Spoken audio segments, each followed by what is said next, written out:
Hi, I'm Marshall Stern, and I've spent over 35 years leading and growing multiple small businesses. I know firsthand the struggles of entrepreneurship, feeling isolated, lonely, overwhelmed, and feeling like you have to do it all by yourself. I've been through multiple recessions, and I have felt the highs and the lows. I've been there, and I get it. This podcast is here to change that. Every week, I will bring you straight talking advice, real world strategies, and honest conversations about what it takes to succeed in business without the fluff, the gimmicks, or the sugarcoated. If you're ready to stop spinning your wheels and start making real progress, then you are in the right place. This is the Stern Truth. Welcome back, everyone, to another episode of the Stern Truth Business Unfiltered. And I'd love to introduce you to my guest this week. Melodie, how are you? I'm good, thanks. How are you? I am doing fantastic. They lied. I'm glad they lied that way.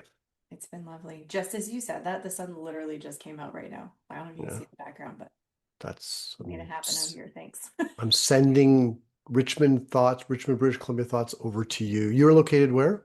So I'm in Mission Okay. and we get a lot of clouds and because we're in the mountains, right? So Oh, I did not know that. The clouds part because you're in the month. I never really thought about that. Paper Fox Collective. What the heck is that? That's such a cool name. Both the Paper Fox and the collective part. Tell us a little bit about what you do. So my passion is marketing, but it's not my only passion. I have so many other passions. And I also have a side company called DIY Love. And so when I Hmm. was coming into the space again, I wanted something that could incorporate DIY love if I wanted to in the future. So that's the collective piece. Also a bit about community because I'm really community focused. And so collective could also explain that as well, like people into my community. And then the paper fox, I wanted something that was just really unique and memorable and for people to go, wait, what? Not just, Melody D consulting or something like that, because that's not memorable, but it makes people stop and go, wait, who are you? What is that? And so with the paper representing the storytelling and the marketing piece and copywriting and things like that and being creative on paper, and then the fox, partly because my little dog has always reminded me of a fox, and I really like foxes. But the fox being like the creative, foxes get a lot of negative, they're sly and they're cunning, but they're also really creative and cute and playful. And so that's kind of how it all just came together. I love that because it's also like just Paper Fox, both, like I said, Paper Fox and collective. It's very intriguing, which is what we Thank you. want, right? Yeah. So it's like when I had my sign company, I was part of a franchise for about 9 years or so, Mm. 10 years, actually 10 years. And when I left the franchise to go independent, I had to obviously come up with a new name. And I remember I had a graphic designer working on it, some ideas, Mm. and I had a whole bunch of ideas myself. And then on the way back from Whistler, I came up with, I don't even, I remember we didn't even play in a sandbox in Whistler, but somehow beach and whatever on the way drive back to Vancouver, my kids were young. I just thought sandbox. Love that. And because same thing, it's fun. And then we obviously like, I think we had our tagline was thinking outside the box and all this kind of stuff, right? Instead of playing in the box or creating outside the box. That's what it was. I love it when those ideas come to you too, out of nowhere. Like you're driving or mine come to me when I'm sleeping. So I was struggling with the name and I literally said to my subconscious every night for a week, tonight's the night. You're gonna tell me you're gonna tell me what my new business name is because I gotta get things rolling. And Oh, eventually it came together. So it's cool. going to bed, setting that intention. So it's been right. Pretty easy road. Relatively. No, tell me. Yeah. So when did you start Paper Fox? I started in the fall. I had the idea that started to come together and I about in the summer, in September around that area. And I was still with a company and I was just so not happy and nothing to do with that company. I was just like I knew eventually when I went back to corporate that I would want to come back to entrepreneurship at some point. Mm, And I think it just got to the point where I was like, I can't ignore this anymore. It's starting to physically manifest in my body and I need to do something. And so I started having the conversations with my partner around in the summer, and I'm like, "What do you think about this? What would this look like?" And he was like, "I don't know," and because That's a hard thing for non-entrepreneurs to process. And he was super supportive. And so I was like, well, I'll take it slow. I'll start just like thinking about it and making plans and like putting together a business plan and things like that. And maybe 6 months down the road, I'll be ready to launch kind of thing.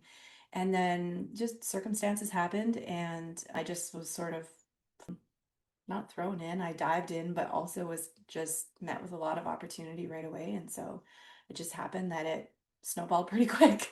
And it has been easy in a way. The technical setup of everything has been so easy, Mhm. which is, I want to say funny, but it's not funny because it's very intentional. When I try to do things that are not meant for me, I'm hit with resistance all the time.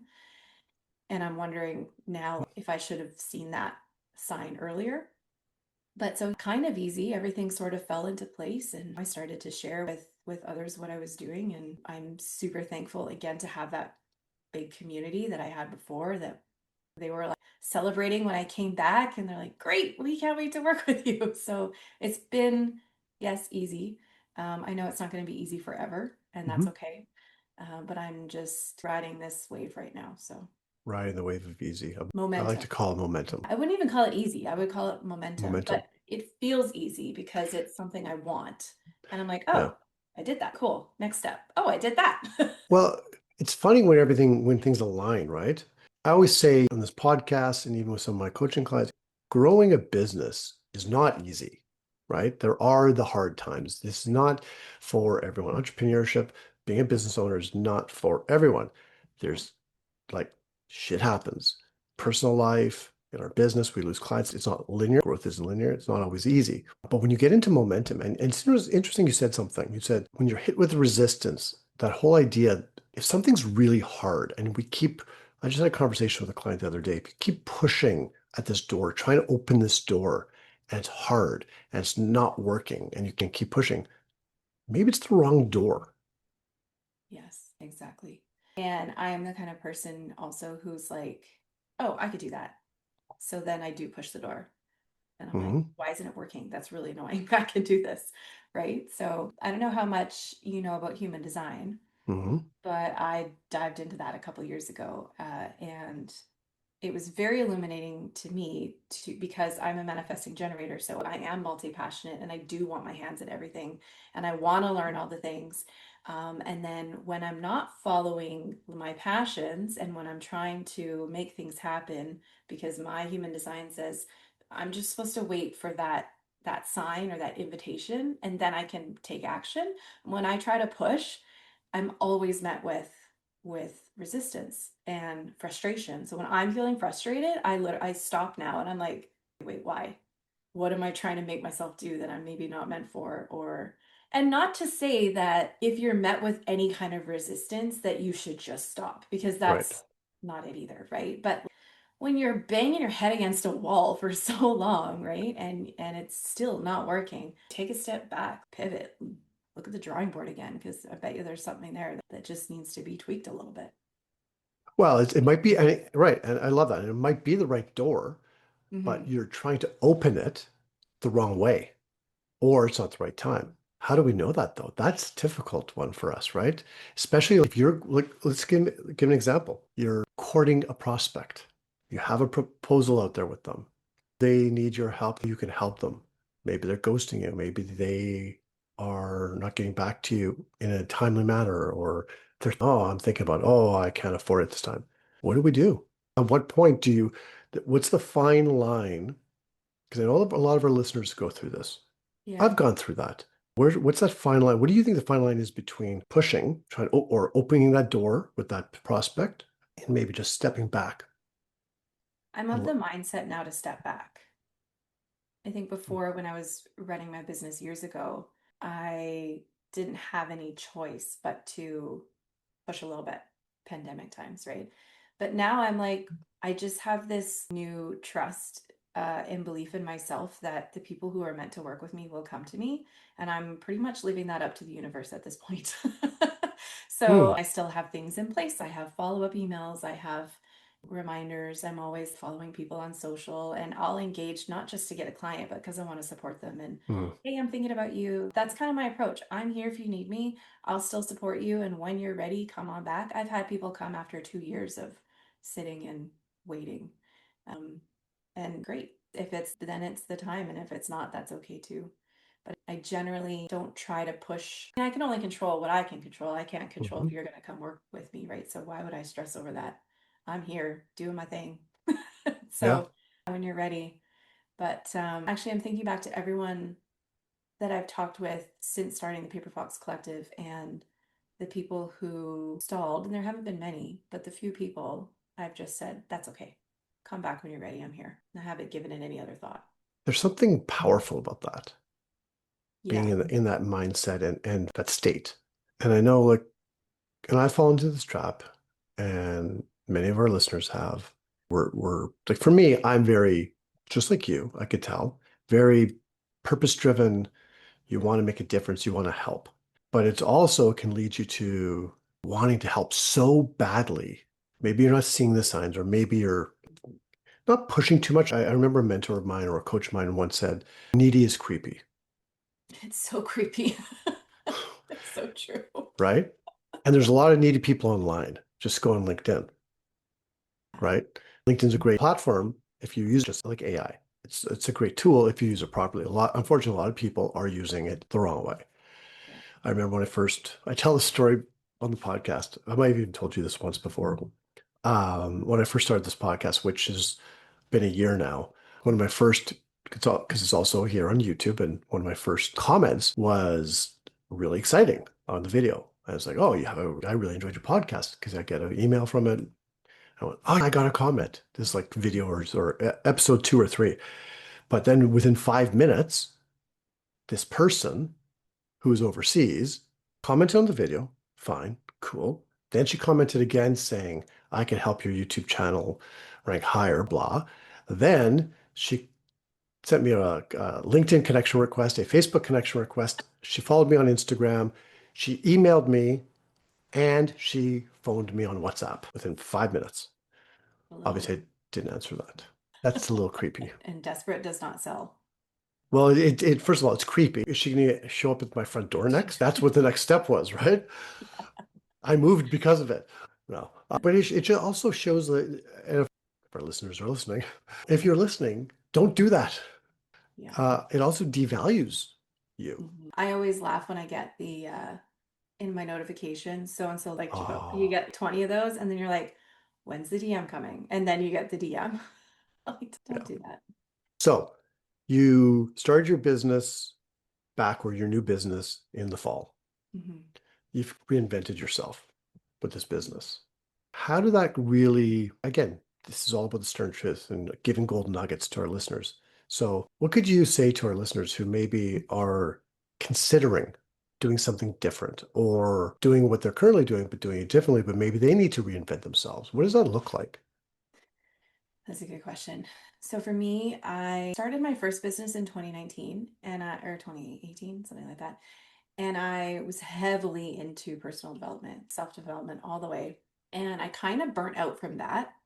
And when I burnt out from my business, I was like, I don't want to listen to another self-help podcast. I don't want to read a self-help book for a very long time. I was like, done with it. And I started working for a couple other companies and slowly moved away from the coaching space that I was in and lost myself a little bit, partly because I felt like I was a failure for not making that business work, for needing to take a step back, for needing Mm. to just get a paycheck for a while and not think about anything else. And so I had allowed that person to take over for a few years. And at the same time, I was in a new relationship. I was learning what it was like to live with someone else. We moved twice. I have a stepson now. There was a lot of new things in my life that I was like, I can't even think about anything else. Like, this is priority number one, is me and the family and just making money right now. And when I realized last year that I was really unhappy, I started to think, I'm going to go back to what were my goals? What did I want to accomplish back then that I didn't accomplish? And I actually sat down a couple times, and the first time I wrote out what my perfect day would look like if I was working or not working. And I wrote the whole page. I just started and I was like, oh, got it all out. I read that a few times back to myself. The second thing I did was like, what do I want? What do I want to accomplish again? What do I want in my life? And I don't know if you're into law of attraction, but Esther Hicks, who is Abraham Hicks, or I don't know how you would explain that, but she has this exercise where you sit down and what's in my vortex? What are the things I want? I want happiness. I want to help others. I want to paddleboard. I want to spend time with my dog. I want to go for walks. And so I did those two exercises. And after that, I was like, I can't believe I'm just coming to a 9 to 5 every day when I could be doing all of these things. So it was the visualization piece for me. Mm. What would my life look like? Oh, I did have days where I had my perfect day. I got up, walked the dog, had some tea, then started work, worked with people I really love, ended the day with another nature walk or by the river, whatever. I did that. Why can't I do that again? And for me, it was the visualization piece that was like, oh, Mm. right, that's who you were. That's who you want to be. Why are you pretending to be this corporate girl doing her 9 to 5, happy, working for someone else? And that's what did it for me. So I think my advice would be visualize, because that's hugely powerful, where you want to be. And if you don't know, start with doing small things that you think you might want to try, or go out for dinner by yourself, or try a new sport, Mhm. or meet a new community, and just do those small little things and figure out what makes you tick. I like that. So it's similar. I talk with my clients all about getting clear on your why, right? Mhm. Simon Sinek obviously is the big why person, but it's just being clear on why you do what you do. Well, first, why you started your business and why you're doing your business. And you have to be, I obviously your why really, again, I heard this a while back, your why needs to make you cry. And that sat with me, right? It stuck with me because I truly believe, especially corporate, right?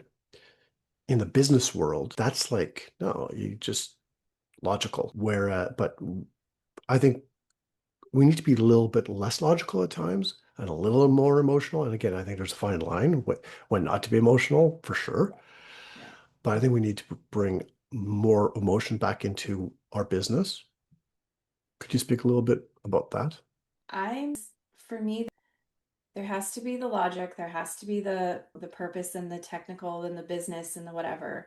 But there also has to be, because we are not solely this. We are emotional beings, we are spiritual beings. And so for me, I'm yes, we have to have all this stuff in place, but you also need to believe in what you're doing. You need to believe in yourself. You Hmm. need to have a little bit of woo and believe in the universe that you're on the right path, that things are going to roll out the way they are, because the purely logical person, sure, could make all this happen. But at the same time, if you let go of a little bit of this control and let a little bit of this in, it's a hell of a lot easier. That's what I think. Did I answer your question? My question was, it was a big question. No, that's, I agree with everything you're saying. How do you think, because you were into you're still into personal development, obviously, like, but Yeah. you were really heavily into it before. How much does our mindset and our thoughts play into our actions? Hmm, sorry. Everything. Sorry, I cut you off. Yeah, everything. It determines whether we're good enough to reach out to that prospect. It determines whether we think we have value and following up with someone or even working with them, or it's everything. The confidence to get on video and talk like this, or the confidence to go speak in front of someone. If you don't have that self-worth and that mindset that this will make my life better, this will push me in the right direction, I can do this, I'm capable, I'm worthy, you're stuck Hmm. in your position where you are. And that's really detrimental to business. So, yes, mindset is everything. What about And just, then, oh, sorry, continue. well, I was just thinking, but then there's also business owners who are super successful and don't have any kind of that, they're just all business. But how happy are they? Right? I don't know. Right. Speak to that. But for me, what's different this time is that I know without a doubt that I will make this work and I can make this work. And I didn't have that before. I didn't know what I was doing. I was post divorce. I was an educator. I quit teaching. I pretty much just jumped out of the airplane and built my parachute on the way down, not knowing what the hell was happening. And I did pretty good for someone that didn't know what they were doing. And then I needed to take the time to step back, learn a little more, believe in myself a little bit more, hone some skills, do it Mhm. again. And I still have that voice sometimes that comes and says, but what if you fail again? What if the leads dry up? And so my challenge right now, mindset wise, is to be like, no, I got this. Shoot, get out of here. Because I believe in everything is going to happen the way it's supposed to. So everyone deals with the mindset stuff, but I think sometimes it needs to be a bit more of a priority because it can really hamper your progress. Oh, absolutely. I'm going to read something. So I don't know if you watched, see if I still have it. If you watched any of the Olympics. I actually didn't. So this is going viral. Eileen Gu. I don't know if you've ever, Oh, I did see that. she's beyond amazing. She's 22 years old. She won multiple, I guess, gold medals, I guess, for the US. I think so. One of her quotes, because they have so many clips of her. She's 22 years of age, wise beyond her, beyond my years.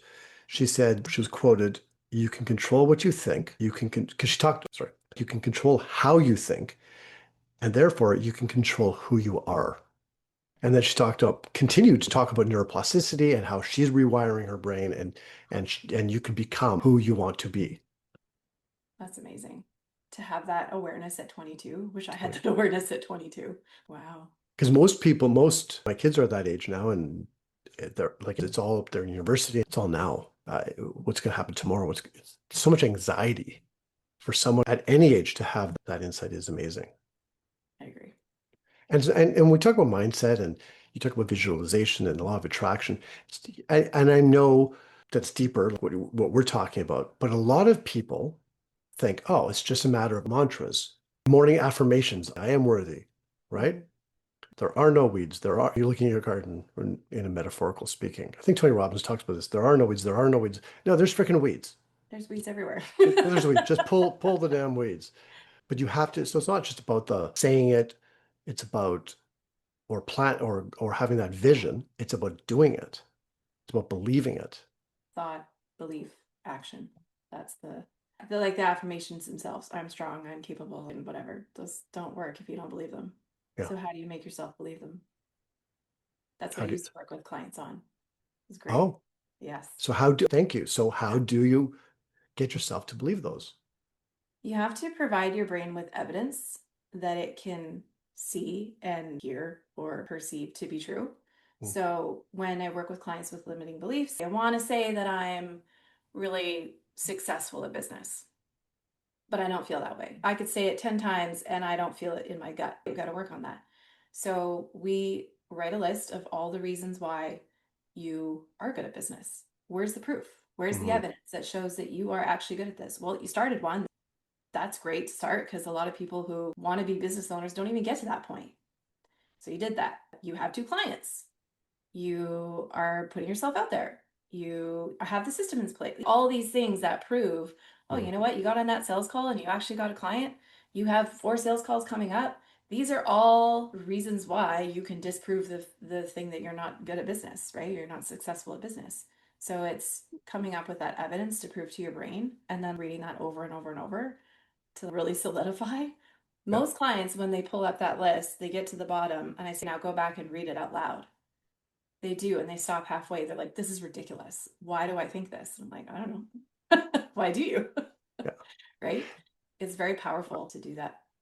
I love that exercise because it's the opposite. It's sort of complementary to the exercise I do sometimes with my clients, and it comes from a therapist. It's or not a therapist, but a therapeutic tool. So it's with people with anxiety. So if you are worried about something, if you don't think even in business, this isn't going to happen, I'm going to fail. The limiting beliefs, I'm going to fail. So Yeah. there's three powerful questions to answer. And these are probably the questions to answer before your questions, because you could turn around. So the questions are, do I have proof? Do I really have proof? Sorry, I just screwed that up. I'm not editing this. Sorry. Is this really true? And do I have proof? Yeah. So then you could take it to the next step.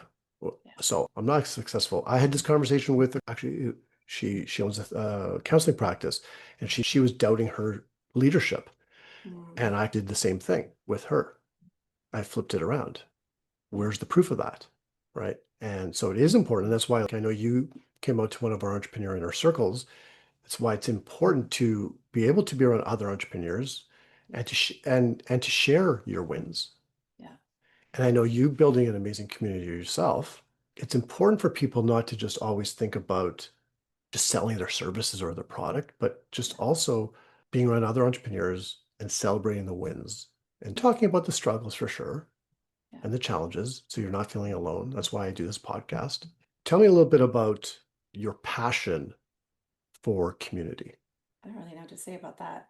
I'm wherever I go, I'm always trying to like create community.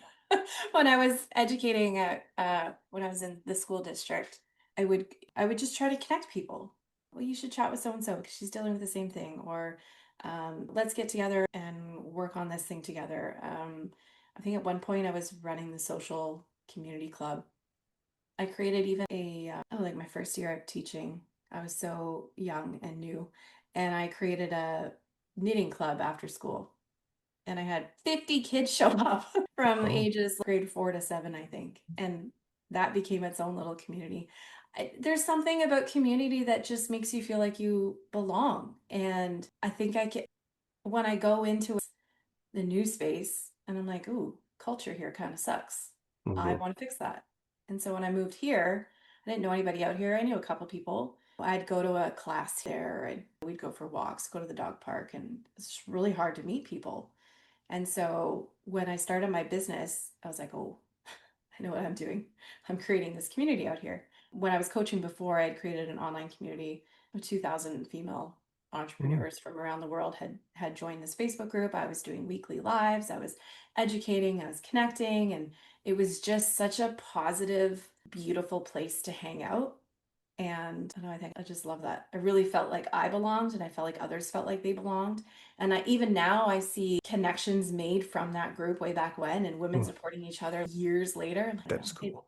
I don't really have anything to say except I just enjoy it. I like to connect people and have fun and support each other. And maybe it's about me wanting to belong. I don't know. Mm. I think it's also just me knowing that I was made for something a little bit bigger, and if I have the skill, I have a girlfriend, she's like, you're so good at this, creating this community and making people like commit.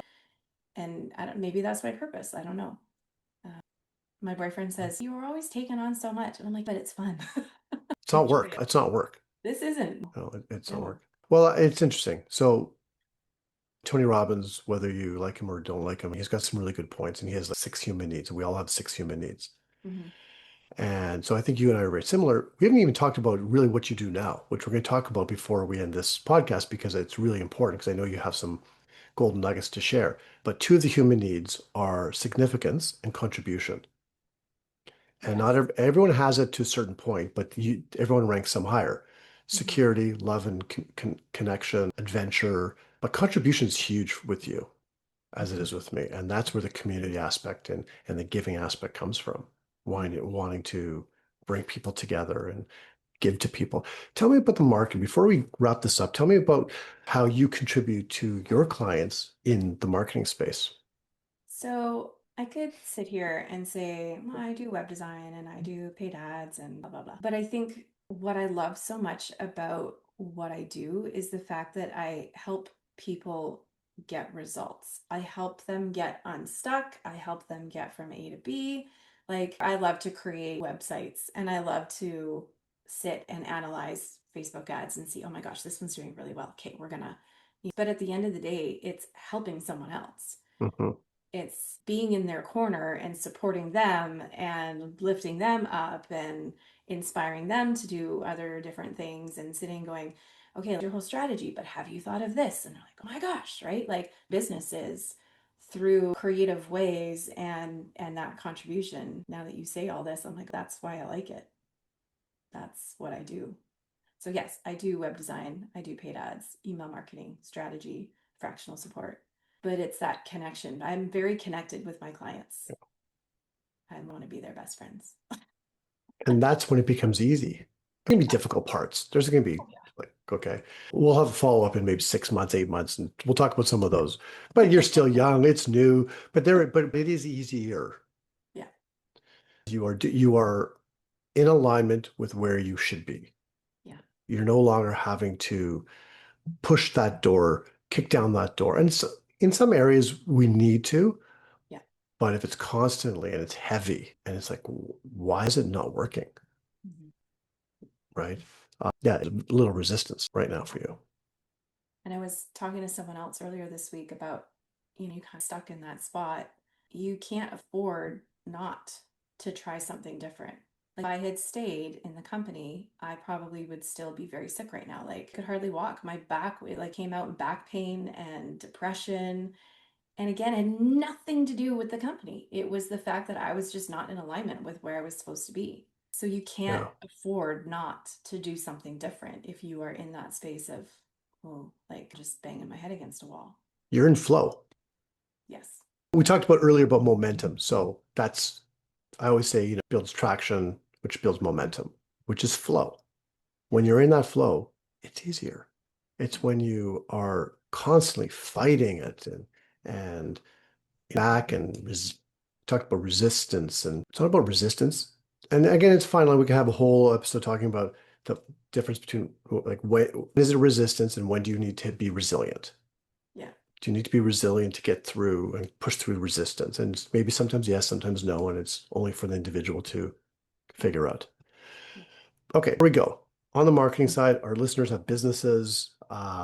Maybe give us, maybe it's not marketing, maybe it's mindset. I don't know. Give us one or two golden nuggets for our listeners who might not quite be like at the level of their business that they want. You're on.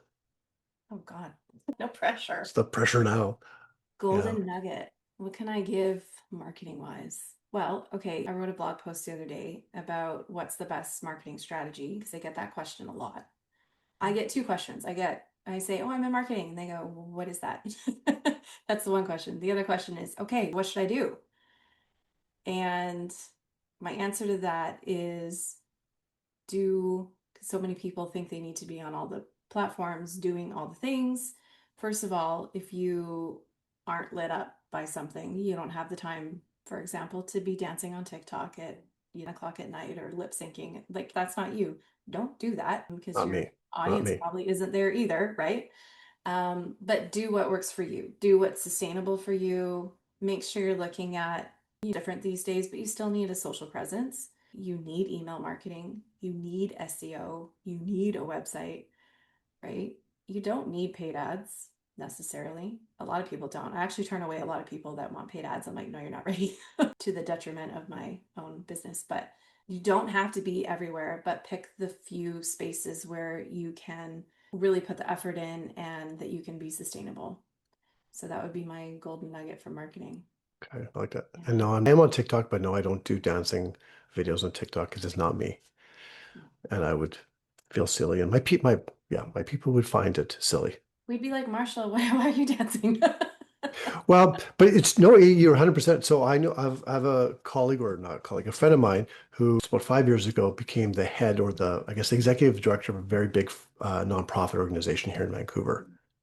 Mm. And he was a pretty business-like, nice guy, like amazing, business-like. All of a sudden, and there was a campaign for this nonprofit, fundraising campaign. He ended up doing TikTok videos all Mm. throughout on Instagram, on Facebook, everything, like silly stuff. And it was so not A, professional, it's a Yeah. professional organization, B, so not him. It Yeah. looked ridiculous, right? You just know when someone's trying to be something they're not. Yes. Yeah. So just be you. And if you have to be on the platform, do something more that works for you. Like you're in consulting, okay, sit there and just talk to people. Yeah. And if you want to dance, okay, that's different. That's more you. But like, if you like, I might get done with dancing. Like, no one's ever going to see me dance again. Like, that was a thing for my 20s, and we don't ever need to see that again. Like, we'll not be dancing on social. But I'm really good at talking on social, and I'm good at storytelling, and that's why I show up that way. Yeah. Yeah, it's authentic to you. What is your audience like too? Yeah. What That is authentic to you. home for them? Yeah, yeah. One more gold nugget before I let you go. You're not getting away with this yet. We're not done. One more gold nugget on your experiences, whether it's mindset, resilience, reinvention, just something. Throw it out. Let's go. Okay, so as soon as you said that, I was like, ooh, intuition, because I want to say that that's a skill that I have not developed until recently. And when I was sitting potentially looking at other jobs, I got this like sense of dread, like I just like make me like don't want to apply. I don't want to. And they're like, money's great, but I was like, I don't want it. And as soon as I thought, okay, what if I did this? It's in my core was screaming at me to do it. Some people aren't great at listening to their intuition. I Mm. find women have an easier time of doing it. I think it's a little bit more hardwired in us, but men have it. Men have that capability as well. And even if it's just a little gut feeling, that's my golden nugget. Like myself, I'm Oh, starting to lean into that more. So as soon as you said that, I was like, intuition. I think that's what I want to share because that was the biggest thing for me. That's the only driving factor in me starting my business was that everything in my being was like, do it. okay. Not done yet because you've opened up this whole can of worms. So I get it. So let's go circa 1993 or no, 1991 or 1992, actually, even. I graduated from BCIT. Okay. I wanted to get into ad business. I want to be like Mad Men, right? This is before Mad Men. And I want to be an ad guy. Recession, no one was hiring. All the people I went to school with were like at Home Depot, Safeway, whatever. I was at BC Lottery Corporation, great company, but I needed to go to the next stage. I got hired by an investment firm to be like an advisor. Okay. Or not, I wasn't hired, sorry. I was recruited. And I met with them, and I remember driving home after the interview. And it was like 7 o'clock at night, it was pouring rain, it was gross out. I was sick to my stomach because I remember them saying you get a list of 100 closest friends and family, you're going to contact them, this is what you do, and you have till tomorrow to accept. I mean, on so many people, it was just like a revolving door, right? Yeah. I remember driving home, sick to my stomach, thinking to myself, I'll never forget this. This is, Melody, this is like 35 ago. All I wanted to do was go to my apartment, order a pizza, crawl up on my couch, and there was no Netflix back then. Watch something and cuddle and like just under a cover. Like I was my intuition saying this is not right for me. This is not for you. Yeah. However, what if it's fear? And fear is not a fear of your safety, different. Don't get me on a diving board. Yeah.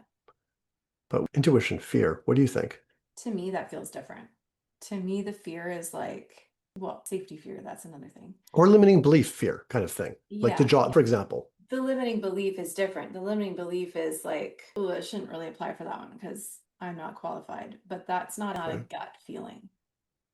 Okay. That's okay, I'm going to try to push open that door.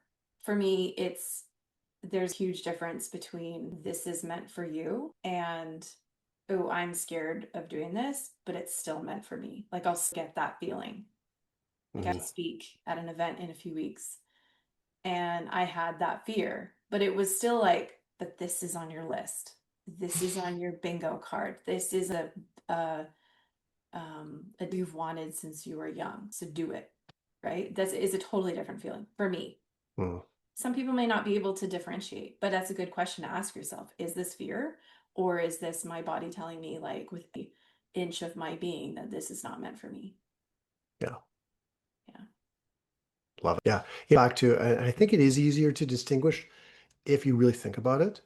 Yeah. If you're getting, maybe not, I mean, for myself, if you're getting the ick factor, Yeah. it might be the right thing.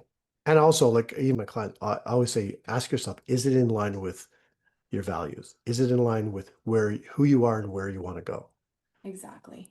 As long as it's not limiting beliefs holding you back. So you can even ask the question, is this just a limiting belief? Yeah. Yeah. True. Wow. This was very therapeutic. That'll be 299. You could just e-transfer the. But honestly, that is a big thing. People are always like, do I, before we go, I know there are a lot of people out there and yes, the economy and this and whatnot, but even like in Facebook groups that I run, more and more in the past year, I've seen a lot of people posting, I'm thinking of giving up and getting a job. Yeah. Okay. That part, like at point, and we're not going to go on about that today. We've covered little bits of it because people do need to make a living. Yeah. But I guess from everything you've said and what we talked about is if something's not working, Yeah. change what you're doing. Yeah. Yeah. Feels it's such a small tweak too. Like I'm working with one client and I was like, your messaging is a little bit off. Like just this one, just make a tweak. And she was like, I had 3 clients last week. Like In your personal life and professional life too, like not getting clients, Yeah. take a step back. What could you be doing differently? What needs to change to get these people in the door with you? Well, and yeah, exactly. I mean, are you being consistent? Yeah, Like a lot of totally. people, especially like with agencies, and I've worked with them before, like clients, and I've worked with them myself. And one of the biggest things I hear from them is after 2 months, a client will come to them and want to cancel because it's not working. They have a meta, or a meta campaign going, and after 6 weeks, it's not working. Well, it's not now. It takes time. Yeah. You have to be consistent. You have to push through. Now, maybe the messaging needs to be tweaked. That's up to you people. Um, but you have to give it time and you have to be consistent. You have to give it time. And then you also have to look, okay, I've given it this much time. Like I spoke with someone recently and they hadn't had a client in like doing business, not one client. And I said, are you sure people actually want what you're offering? Where's the proof? Like, where's no? Gave them some things to think about and should probably check in and see how they're doing. But like, even go back to the basics. Like, if not making progress, what is it that has to change? Because it might not Yeah. even be like yeah, like maybe you're consistent, but like people are like, I don't want that. I don't need that. Well, yes, and I assume, and I shouldn't, that we're talking about people who have a product or service that desirable. Yes. Okay, it needs to be a need for it because if there's not, like, if you're, the example, like if you're in Scottsdale, Arizona, and you're selling rain gear, and you're wondering why it's not selling, I just don't get it. Yeah. Well, hello, Yeah. in one day a year, right, or 2 days, whatever it is. I was going to say umbrellas, but then someone said to me, I use that analogy. They go, no, a lot of people actually have umbrellas because it's so hot to cover For the sun. Yeah. We don't have for the that like sun. here. We don't Not that problem. We have umbrellas know. for a reason. It's not for the sun. Okay. This has been amazing. Okay.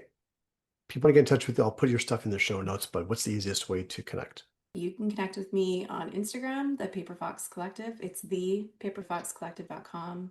I'm on Facebook, Melodie D. Melody. Yeah. Melody. I know. I got everyone. I'll put all the details in the show notes. Awesome. Thank you for this. This was great. No, this is Loved awesome. it. So you hang tight. You stay right where you are, not you Oh, for people. sure. You Melody AD. All right. We're gonna have to have you back because I think there's so much that you shared here on just the deeper stuff, right? And that people don't really think about, especially business owners. We're all just get clients, service, do the work, and there's so much more involved than just that. There's the inside stuff. So much. Yeah. I'll come back. Thank you. Okay. And thank all of you. Okay, so I want feedback. You guys are quiet out there. I know it's a podcast. If you're watching YouTube, comment and don't comment like, oh, I could help you rank higher on YouTube and reach out to me. Comment like what your biggest insights are. Give us a 5-star Google review. Actually, you can do that too. Give us a 5-star podcast review so other people can see this podcast and get so many insights that Melody AD has given you today. And we'll see you all again next week on another episode of The Stern Truth Business Unfiltered. Thank you so much for tuning in to The Stern Truth. If you found today's episode helpful, we would love to hear from you. Please like, share, and leave us a review. Also, if you'd like to be a guest in an upcoming episode or join us in one of our Momentum Accountability Group sessions, simply email me to marshall@marshallstern.net. That's marshallstern.net. And don't forget to hit the subscribe button so you never miss an episode. Until next time, keep pushing forward and leading with confidence.